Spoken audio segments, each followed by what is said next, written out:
Baik,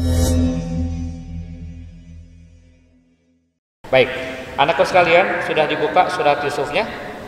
Oke, mari kita sama baca bersama-sama ya, satu kalimat demi satu kalimat. Ustaz bacakan, nanti silakan kalian ikuti. Bisa? Oke. A'udzubillahi minasyaitonirrajim. Bismillahirrahmanirrahim. Alif lam ra. Tilka ayatul kitabil mubin. Inna anzalnahu Qur'anan Arabiyyan la'allakum ta'qilun.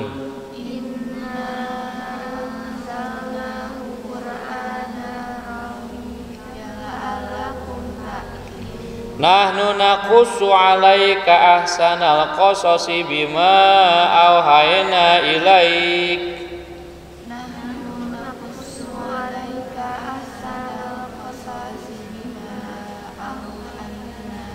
Bima auhayna ilaika hadzal Qur'an.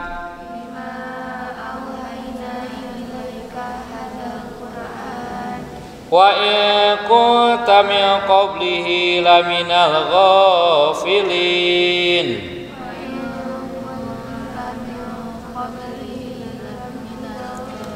Shadaqallahul azim. Ayo baca bareng. A'udzu billahi minasyaitonir rajim. Bismillahirrahmanirrahim. Alif lam ra. Tilka ayatul kitabil mubin. Inna anzalnahu Qur'anan Arabiyyan la'allakum ta'qilun. Nahnu naqussu 'alaika ahsanal qasasi bima auhayna ilaika hadzal Qur'an. Wa in kunta min qablihi laminal ghafilin. Shadaqallahul azim. Jihan, tolong artikan bacanya, sayang. Artikan bacakan artinya maksudnya.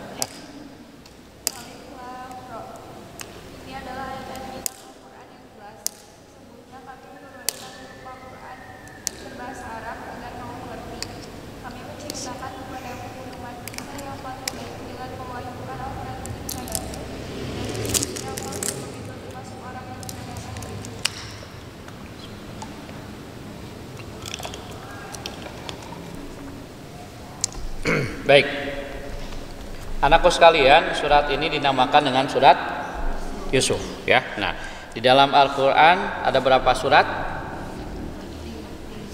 Surat ada berapa dalam Al-Quran? 114 surat. Surat yang pertama Al-Fatihah. Surat yang terakhir An-Nas. Surat yang pertama diturunkan Al-Kohol, Al-Malak, Al-Alaq ya. Surat yang pertama surat Al-Alaq, ayat berapa? 1 sampai 5. Kemudian ayat yang terakhir Al-Maidah ayat yang ke-3 ya. Al-yauma akmaltu lakum dinakum wa atmamtu alaikum nikmati wa raditu lakumul islama dina. Kalau ayat yang pertama, surat yang pertama Iqra bismi rabbikal ladzi khalaqal insana min alaq. Iqra wa rabbukal akram allazi alama bil qalam allamal insana malam ya'lam ya. Nah, baik anakku sekalian, itu diantaranya ya hal-hal yang berkaitan dengan kitab suci Al-Quran. Kemudian Al-Quran diambil dari kata qara'a, yaqra'u Qur'ana ya. Jadi ketika berbicara Al-Quran berarti kita berbicara tentang bacaan. Maka tadi Ustaz sudah bacakan di awal, Iqra'ul Qur'an fa innahu Laisa pohon di sini Iqra'ul Qur'an fa innahu ya'ti yaumal qiyamati syafi'an li ashabihi. Baca bareng. Bismillahirrahmanirrahim. Iqra'ul Qur'an, bacalah Al-Qur'an. Fa innahu, karena sesungguhnya ya'ti, dia akan datang Al-Qur'an itu yaumal kiamati, pada hari kiamat, syafi'an, menjadi syafaat li ashabihi, bagi orang yang membacakan Al-Qur'an. Sok punten misalnya hidup ayeuna maca Qur'an, anggap ya Qur'an ya. Ayeuna kurang dibaca pagi hari sebelum kalian berangkat sekolah, pada maghrib sesudah kalian pulang sekolah, atau yang di rumah tahfidz barangkali mungkin lebih banyak lagi gitu ya. Nah, maka anak sekalian, insya Allah ketika kalian baca Quran tersebut, Al-Quran ini dia akan menjadi syafaat, dia akan nyambut gitu. Pernah lihat orang yang baru datang di bandara? Pernah ya, kan suka nih kan? Samsam Budiman, oh itu lompat kadinya gitu ya. Laisa, oh kali itu. Jihan, oh lompat kali itu. Apipah, lompat kali itu. Sebab kenapa? Ada orang yang menyambut. Ditulisan kan nama kayak gitu ya. Nah, ini juga sama nanti pada saat ketika nanti kita kembali kepada Allah Subhanahu wa taala. Apa yang disebut dengan hari kiamat. Nah, pada hari kiamat yang dimaksud anak kesalahan, maka insya Allah semuanya akan kembali pada amalnya masing-masing ya. Nah, oke. Nah, kemudian sekalian itu tadi bahwa dalam isi kandungan Al-Qur'an ya, Allah Subhanahu wa taala sudah membagi melalui para rasul ya, melalui rasul yang kemudian lebih disempurnakan oleh sahabat Umar bin Khattab, sahabat Utsman bin Affan ya. Nah, jadi Ustaz perlu ceritakan, perlu sampaikan pada kalian bahwa Al-Qur'an itu awalnya dari siapa? Allah Subhanahu wa taala, diturunkan melalui malaikat Jibril yang disampaikan kepada Nabi Muhammad sesuai dengan kebutuhan Kangjeng Rasul. Nabi Muhammad berhubungan dengan orang-orang kafir, maka turun surat Al-Kafirun. Nabi Muhammad waktu itu sedang berkumpul dengan orang-orang kafir Quraisy, dengan pemuka-pemuka Quraisy, kemudian tiba-tiba datang seorang yang buta, yang tidak bisa melihat. Malah kemudian Nabi Muhammad memicingkan mata, kemudian membalikan mukanya, bahkan kemudian mukanya merah padam. Kemudian ditegur Allah Subhanahu wa taala dalam surat Abasa wa tawalla ya. Nah, jadi seperti itu ya. Kemudian juga Allah Subhanahu wa taala mengingatkan Nabi Muhammad SAW akan terjadinya hari kiamat. Surat apa? Al-Qari'ah. Ya, kemudian Al-Zalzalah ya. Nabi Muhammad diingatkan untuk melaksanakan apa yang disebut dengan perintah melaksanakan berwudu. Apa kalimatnya? Ya ayyuhallazina amanu iza qumtum ila sholati faghsilu wujuhakum, dan seterusnya ya. Nabi Muhammad menerima wahyu yang terakhir tadi yang sebutkan ya, al yauma akmaltu lakum dinukum, dan seterusnya seperti itu ya. Jadi intinya bahwa ayat yang turun kepada Nabi Muhammad SAW itu akan sangat berkaitan dengan bagaimana kondisi yang terjadi kepada Nabi Muhammad. Bisa difahami sampai sini ya. Nah, seperti itu. Nah, kemudian lanjut cerita anak sekalian. Nah, pada zaman Nabi Muhammad belum dibukukan seperti ini, punten ya. Anggap ini Quran. Ya Qurannya. Tadi belum dibukukan seperti ini. Ya. Nah, jadi kalau hari ini kan kita dengan sangat mudah tahu zaman Kangjeng Rasul mah teh can siga kieu nih. Zaman Kangjeng Rasul itu masih dalam bentuk kumpulan lembaran-lembaran. Ada yang dari daun pelepah korma, ada yang di atas kayu, ada yang di atas daun-daun, ada di atas tulang gitu. Ya tulang sahabat, misalnya Kangjeng Rasul nyarios gitu kan, menyampaikan ini firman Allah, ditulis ku sahabatnya di naon tah? Dina tulang. Ada yang tulis di daun pelepah korma, ada yang segala macam. Ada juga langsung dihafal. Sebab memang otaknya para sahabat itu bersih, fresh, sama seperti kaset yang apa? Yang kosong, baheula kaset. Ini mah CD kemudian. Baheula CD, ini mah sudah pakai flash disk ya. Nah, mungkin flash disk sekarang sudah pakai alat rekam dari handphone kalian masing-masing kan gitu ya. Para sahabat itu mereka sangat cerdas gitu. Jadi apa yang disampaikan sahabat, apa dia sampaikan oleh Rasul langsung direkam gitu. Ya, nah, tetapi si eta para sahabat yang penghafal Al-Qur'an itu sedikit seminggu banyak yang meninggal, banyak yang wafat. Nah, sehingga sahabat Umar bin Khattab ini berpikir lama-kelamaan sieun, takut Al-Qur'an itu jadi apa? Jadi hilang, jadi habis gitu. Sebab kenapa? Sumber data daripada Al-Qur'an sudah pada berguguran. Nah, maka kemudian dikumpulkan, ya dibukukan Nah, tetapi sahabat Umar bin Khattab kerubun meninggal, dilanjutkanlah oleh sahabat siapa? Utsman bin Affan. Nah, sehingga Quran yang kalian baca, yang kalian pegang ini disebut dengan mushaf Utsmani. Kenapa disebut surat Utsmani? Karena memang dimodifikasi, dikumpulkan, diurutkan, disusun pada zaman Utsman bin Affan. Paham ya? Oke, saya lanjut. Nah, kemudian sekalian, yang berikutnya di sini kita bisa melihat bagaimana kemudian firman Allah Subhanahu wa taala pada surat Yusuf ini menggambarkan tentang beberapa isi kandungan Al-Qur'an. Catat dalam hati kalian masing-masing karena tidak boleh bawa handphone.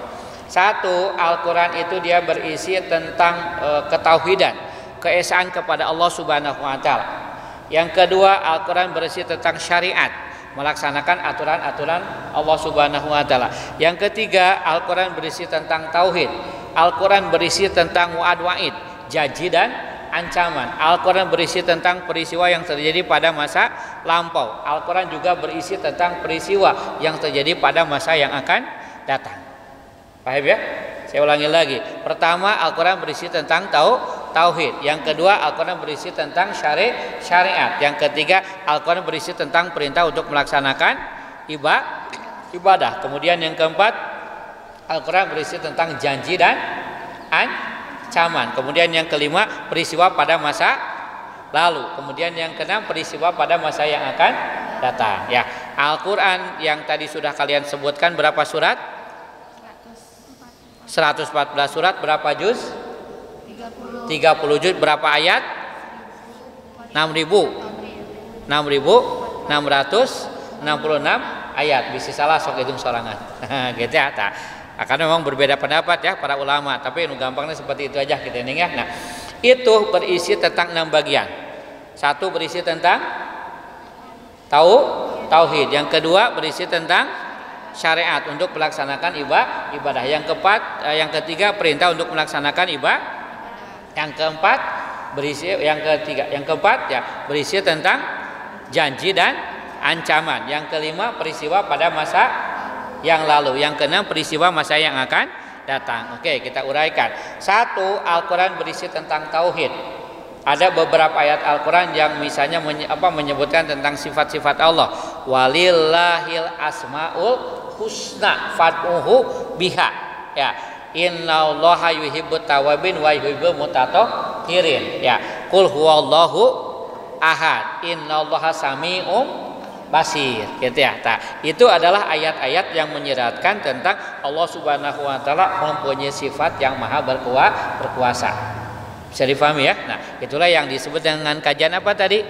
Tauhid, atau yang paling jelas mah dina eta tah. Nusok orang dibaca lamun aya lini.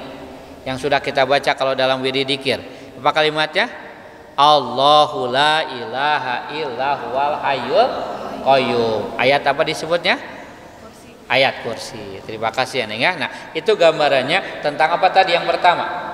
Tauhid. Yang kedua, Al-Qur'an berisi tentang apa? Syariat. Ya, Allah menyuruh kita untuk melaksanakan saum. Surat naon? Al-Baqarah ayat 183. Ya ayyuhallazina amanu kutiba alaikumusiyam kama kutiba alal ladzina min qablikum la'allakum tattaqun. Kemudian yang ketiganya, Al-Qur'an berisi tentang perintah untuk melaksanakan ibadah. Misalnya, pelaksanaan ibadah itu sendiri misalnya memerintahkan ibadah untuk menghormat kepada kedua orang tua. Ya. Perintah beribadah kepada orang tua apa dalam Al-Qur'annya? Halo, surat Al-Isra. Surat Al-Isra gini, memerintahkan kepada kedua orang tua. Wahfid lahuma ufin, gitu ya. Wala taqul lahuma ufi wala tanharhuma waqul lahuma qaulan karima. Ya, di antara seperti itu. Kemudian Al-Qur'an juga berisi tentang janji dan ancaman. Allah memberikan janji ketika kita bersyukur maka Allah akan tambah. Allah mengancam kalau kita kufur terhadap nikmat Allah maka azab Allah itu maha pedih. Non kalimatnya la in syakartum la azidanakum wa la in kafartum inna azabi lasyadid. Ya, ketika kalian bersyukur aku tambah kenikmatan buat kalian. Ketika kalian kufur, azabku maha pedih. Itu diantara ancaman Allah Subhanahu wa taala terhadap orang-orang yang tidak mau bersyukur atas segala kenikmatan dari Allah ya. Nah, kemudian yang kelimanya gitu nih ya, adalah apa dalam Al-Qur'an itu berisi tentang peristiwa yang terjadi pada masa lampau, masa lalu. Apa disebutnya?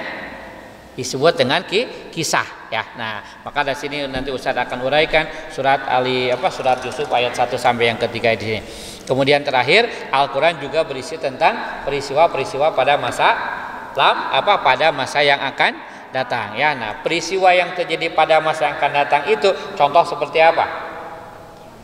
Kiamat. Contoh seperti apa? Alam rumah masa depan. Nah, alam barzah ya, atau yang disebut dengan alam kubur ya. Itu rumah masa depan kita. Betul? Ya. Walaupun misalnya Afifah di Sulawesi punya rumah besar, kekeh nanti pada akhirnya rumahnya akan seperti itu ya. Ukuran setengah meter kali 2 meter. Ada setengah meter ya?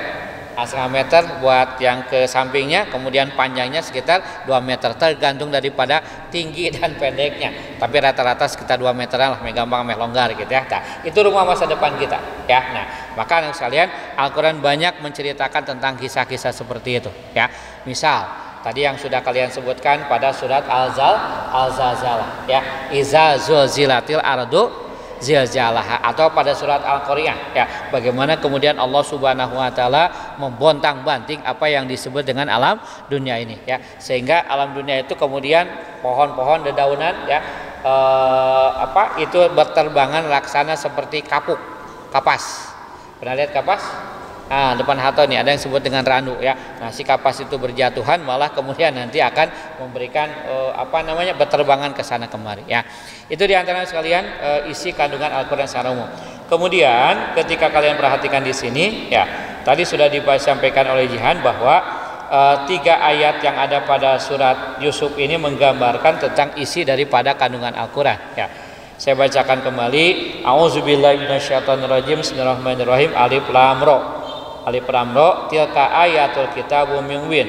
Ini adalah ayat kitab Al-Qur'an yang nyata, yang berasal dari Allah Subhanahu wa taala. Inna, sesungguhnya kami anzalnahu, telah menurunkan Al-Qur'an itu Qur'anan Arabiyyan, dengan menggunakan bahasa Arab, la'allakum ta'qilun, agar kalian mampu memahaminya.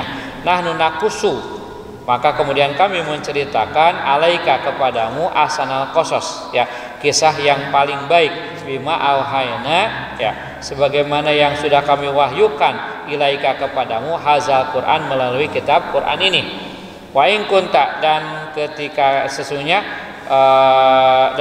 kami sebelum ya min qablihi, yang sebelum kami pewahyukan Al-Qur'an itu laminal ghafilin, kalian termasuk di antara kelompok orang-orang yang belum mengetahuinya ya. Jadi maksudnya begini, pertama anak sekalian, Alif Lam Ra itu adalah satu kalimat yang memang dalam Al-Qur'an sering dimunculkan. Pernah mendengar kata Alif Lam Mim? Ada lagi Alif Lam Ra ya, ada lagi Kaf Ya Ha Ain Shad, kemudian juga ada Qaf gitu ya. Jadi ada kata-kata, ada huruf-huruf yang memang itu menjadi awal daripada yang namanya surat di dalam Al-Qur'an ya. Itu juga tidak bisa dipersamakan ya. Kalau ini Alif Lam Ra, ada Kaf Ya Ha Ain Shad dan seterusnya. Kemudian juga ada Yasin ya. Nah, makanya kita harus sering ngaji sampai bisa gitu ya. Nu tara ngaji mau nyahun, bacana naon tah? Yasa gitu ya. Tah, benar salah tuh ya. Nah, di antara seperti itu. Nah, kemudian yang berikutnya anak sekalian, Allah Subhanahu wa taala mengingatkan bahwa yang disebut dengan kitab Al-Qur'an itu adalah kitab yang nyata, yang sudah diturunkan Allah Subhanahu wa taala kepada kita. Maka berbahagialah kita semuanya ini karena kita sudah diberikan apa yang disebut dengan kitab suci Al-Qur'an. Kenapa? Karena anak sekalian, nahnu nakusu alaika ahsanal qasas. Kami turunkan Al-Qur'an itu sebagai kisah-kisah yang baik. Ya, ahsanal qasas, kisah yang paling baik itu ada di dalam apa? Al-Qur'an. Maka nanti kalian bisa temukan dalam Al-Qur'an ada yang disebut dengan kisahnya Nabi Adam alaihissalam.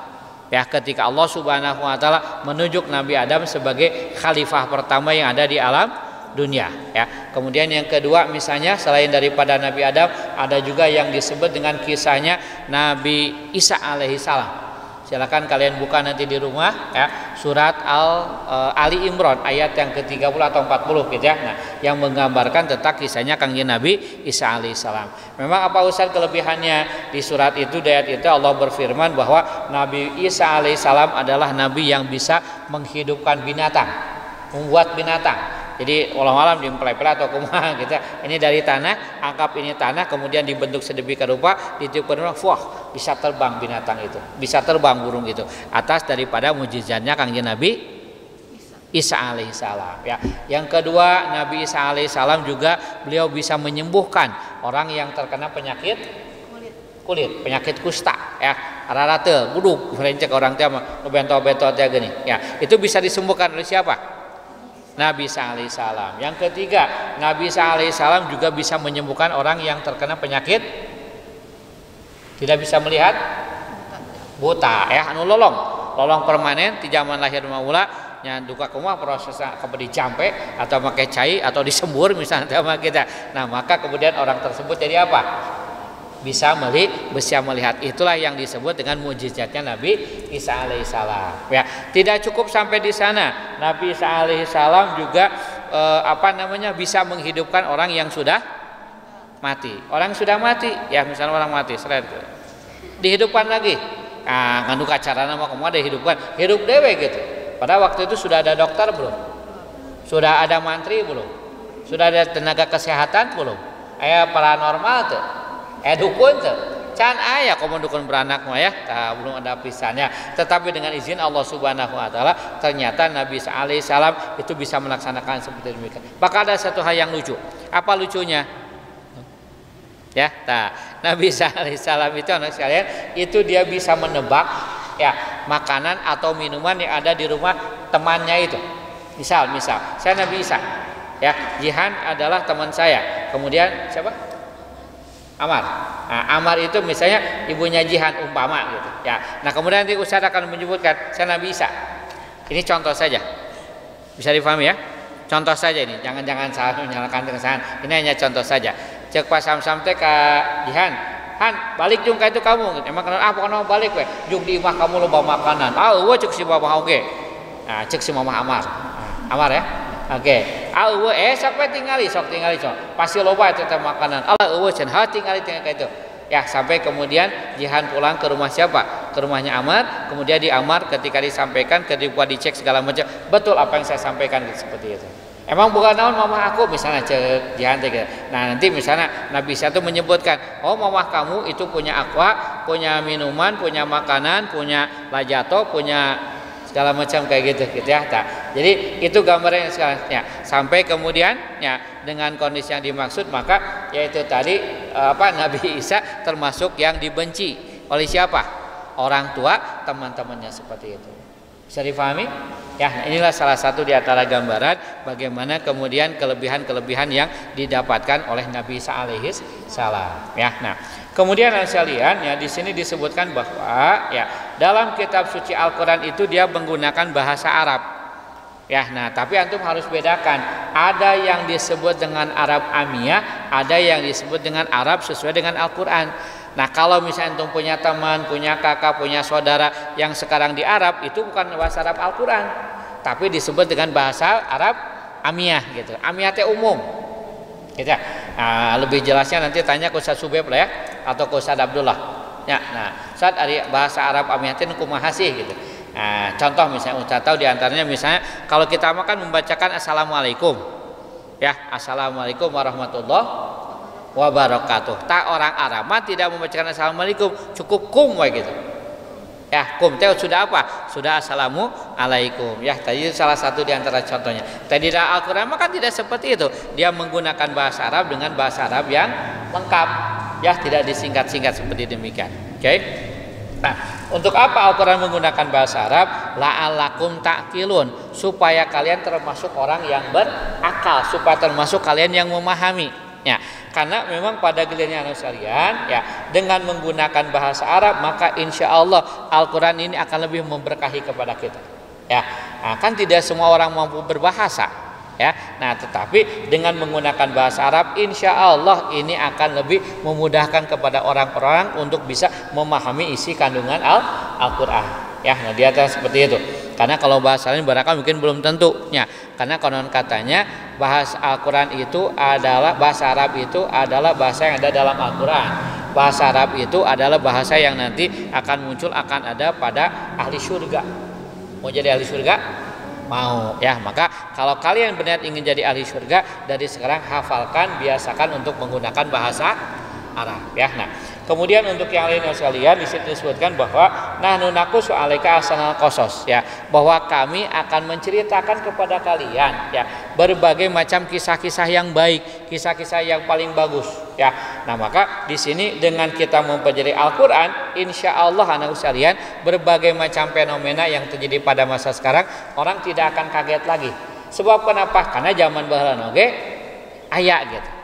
Contoh misalnya kayak gini. Saya berbicara tentang LGBT. Apa LGBT? Lesbian, B-nya LG ya, lesbian, gay, biseksual dan transgender ya. Orang yang penyuka terhadap sesama jenis ya. Nah, kemudian sekalian dilihat dari sisi kondisi seperti itu, maka kita bisa melihatnya bagaimana orang ya zaman Kangjeng Nabi Lut alaihissalam ada, zaman sekarang juga jauh lebih dahsyat lagi. Gitu ya. Nah, kalau contoh lain misalnya dalam Al-Qur'an itu yang disebut dengan khamar. Ya, kalau dalam Al-Qur'an khamar itu berarti apa? Air, minuman kan ya. Tapi kalau yang ada sekarang apakah cukup air saja? Tidak, ada yang pakai apa? Obat, alkohol gitu ya. Ada yang pakai jarum suntik. Ya, yang di ngedrag gitu kan ya. Ada juga yang diisap kan ya. Tapi bukan saya mempraktekkan, nggak bisa ya. Insya Allah saya juga nggak pernah seperti itu. Jangan itu. Oh, saya seperti itu enggak insya Allah. Saya bukan pemakai. Saya bukan mantan, bukan ya. Tapi maksud saya konon katanya gambaran penggunaan khamar itu seperti itu. Nah, kemudian dalam Al-Qur'an juga ada ya. Dalam surat Al-Maidah kalau tidak salah Allah menyebutkan innamal khamru wal maisiru wal ansabu wal azlamu rijsun min amalish syaiton ya, bahwa yang namanya khamar kemudian juga mengundi nasib kemudian berjudi itu adalah pekerjaannya siapa? Setan gitu ya. Nah, jadi itu gambarannya bahwa di dalam Al-Qur'an ada berbagai macam kisah-kisah ya. Anakku bisa membaca pada surat Al-Baqarah ya, ayat yang ke 9 apa 13 yang menggambarkan tentang proses kelahiran Kangjeng Nabi Adam alaihis salam ya. Kalian juga bisa memperhatikan pada surat Ali Imran yang tadi Ustaz sudah jelaskan bahwa dalam surat Ali Imran Allah Subhanahu wa taala berfirman tentang turunnya atau munculnya apa yang disebut dengan Nabi Isa alaihis salam ya. Tadi saya tambahkan satu lagi, selain tadi Nabi Isa bisa membuat burung dari tanah, kemudian juga bisa menyembuhkan orang yang terkena penyakit kusta. Yang ketiga Nabi Sulaiman Nabi Isa kelebihannya bisa menyembuhkan penyakit kusta ya. Kemudian yang berikutnya Nabi Sulaiman bisa menghidupkan orang yang mati ya. Kemudian yang berikutnya Nabi Isa ya. Nabi Isa alaihissalam juga itu dia bisa menebak ya daripada kondisi meninggal. Nah, satu lagi tambahan, apa mukjizatnya Kangjeng Nabi Isa alaihissalam anak sekalian, beliau juga termasuk mukjizatnya itu adalah beliau bisa berbicara ya, sama seperti orang dewasa pada baru hitungan 1 tahun lahir. Dak leutik bisa ngomong ya. Anak kita sekarang hari ini bisa berbicara usia berapa tahun? 2 tahun ya. Kangjeng Nabi sama keur orok ini sudah bisa apa? Sudah bisa berbicara seperti itu ya. Nah, itu yang disebut dengan kisah atau mukjizat yang terjadi pada nabi-nabi terdahulu ya. Kalau untuk ukuran yang lain insya Allah saya pikir masih ada juga. Ada mereka yang misalnya kita dapatkan dalam surat Yusuf ini ya, tentang surat Yusuf itu menggambarkan tentang solehnya Kangjeng Nabi Yusuf alaihis salam ya. Ada juga yang berkaitan dengan Nabi Hud ya. Ada juga yang disebut dengan Ali Imran atau keluarga Imran. Ada juga yang disebut dengan Luqman Al-Hakim segala macam seperti itu ya. Tapi ala kulli hal misalnya di sini disebutkan bahwa ada berbagai macam kisah-kisah yang baik yang akan diberikan kepada manusia ya. Nah, itu gambarannya ya yang berkaitan dengan kisah-kisah yang terjadi pada masa lampau. Kemudian untuk yang ada di sini ya, nahnu naqussu 'alaika ahsanal qasas, ini menggambarkan kepada kita bagaimana kemudian sekalian ya pada saat itu ya orang-orang muslim itu atau Nabi Muhammad SAW itu dalam kondisi bersedih. Kenapa kondisi bersedih? Karena memang konon katanya beliau sedang dirundung masalah ya. Ada berbagai macam ujian cobaan yang terjadi pada pada Nabi Muhammad SAW ya. Nah, jadi di sini dihiburlah Kangjeng Rasul. Nah, maka cara penghiburnya adalah dengan mengabarkan berbagai macam peristiwa yang terjadi pada masa lampau ya. Nah, maka di sini kata Allah Subhanahu wa taala, nahnu naqussu 'alaika ahsanal qasas. Kami akan kisahkan kepada kalian bagaimana kisah-kisah yang terbaik dalam perjalanan kehidupan kalian seperti itu ya. Nah, maka berbicara tentang kisah-kisah yang terjadi pada masa lampau anak sekalian, maka kemudian kita bisa melihat ada berbagai macam fenomena yang terjadi dalam Al-Qur'an. Kalau kemudian kita bandingkan dengan kondisi yang lain itu jauh berbeda. Ya. Nah, sekarang Indonesia dan dunia itu dilanda satu Covid yang sangat dahsyat. Apa namanya?